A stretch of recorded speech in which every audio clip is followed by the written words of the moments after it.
Eid special সাদা বিরিয়ানিটা খেতে স্বাদে সেরা হয়েছিল। যদি এই রেসিপিতে রান্না করেন তাহলে বুঝতে পারবেন এটা স্বাদ কতটা।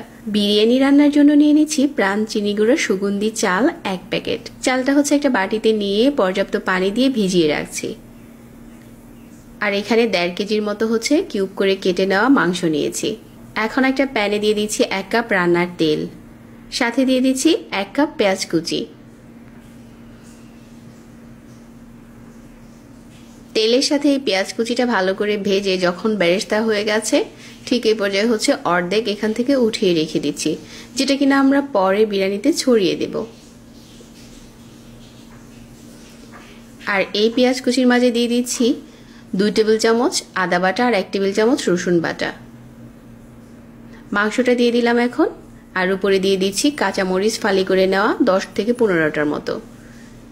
1 প্যাকেট দিয়ে দিচ্ছি বিরিয়ানি মশলা, হাফ কাপ দিয়ে দিচ্ছি টক দই, স্বাদ মতো লবণ অ্যাড করে দিচ্ছি, আর সব কিছুকে একবার নেড়েচেড়ে ভালো করে মিশিয়ে নিচ্ছি।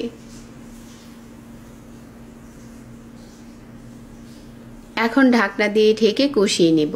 এখানে কোনো রকম পানি দিতে হবে না, মাংস থেকে যে পানিটা উঠবে ওইটা দিয়েই কষিয়ে নেব। মাংসটা খুব ভালো করে কষে গেছে আর নরম হয়েছে। ঠিক এই পর্যায়ে হচ্ছে মাংসটা উঠিয়ে রেখে দেব। মাংসটা হচ্ছে একটা বাটিতে উঠিয়ে নিচ্ছি। আর এই একই প্যানে হচ্ছে দিয়ে দিচ্ছি পোলাওর চাল, ভালো করে নেড়েচেড়ে কিছুক্ষণ ভেজে নিচ্ছি। হাফ কাপ দিয়ে দিচ্ছি তরল দুধ আর কিছু কিশমিশ দিয়ে দিচ্ছি, আলু বুখারাও দিতে পারেন এখানে। আর পানি দিয়ে দিচ্ছি 5 কাপ। প্যাকেটের ভিতরে যে আস্ত গরম মশলাটা থাকে ওইটাও দিয়েছি, আর ঢাকনা দিয়ে ঢেকে ভালো করে সিদ্ধ করে নিয়েছি কিছুক্ষণ। পানিটা যখন টেনে গেছে ওই পর্যায়ে হচ্ছে আগে থেকে যে মাংসটা উঠিয়ে রেখেছিলাম ওইটা দিয়ে দিলাম, আর উপরে পেঁয়াজ বেরেস্তা ছড়িয়ে আর দিয়ে দিচ্ছি 1 টেবিল চামচ ঘি। এখন সব কিছু নেড়েচেড়ে মিশিয়ে নিয়েছি।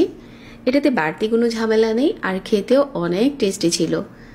আর যে চালটা আমি আজকে নিয়েছি এর জন্য বিরিয়ানির রাইসগুলো অনেক ঝরঝরা হয়েছিল আর দারুণ একটা স্মেল ছিল। এখন এটা গরম গরম পরিবেশন করার পালা। আসছে ঈদে যারা সহজ রেসিপিতে বিরিয়ানি রান্না করতে চান, এটা হতে পারে স্বাদে সেরা একটা রেসিপি। মা বা নানি দাদিদের কাছ থেকে প্রজন্ম থেকে প্রজন্মে আমরা রান্নার অনেক মজাদার রেসিপি শিখেছি।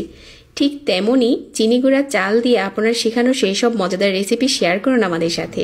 অংশগ্রহণ করুন আমাদের প্রাণ চিনি গুঁড়া রাইস প্রজন্ম থেকে প্রজন্মের ক্যাম্পেইনে, আর জিতে নিন আকর্ষণীয় পুরস্কার। অংশগ্রহণ করতে রেসিপির নাম লিখুন, রেসিপির স্টেপ বাই স্টেপ বিবরণ সহ ছবি, ফেসবুকে পোস্ট, প্রাণ চিনি গুঁড়া রাইস এবং প্রজন্ম থেকে প্রজন্ম হ্যাশট্যাগ যুক্ত করে শেয়ার করুন।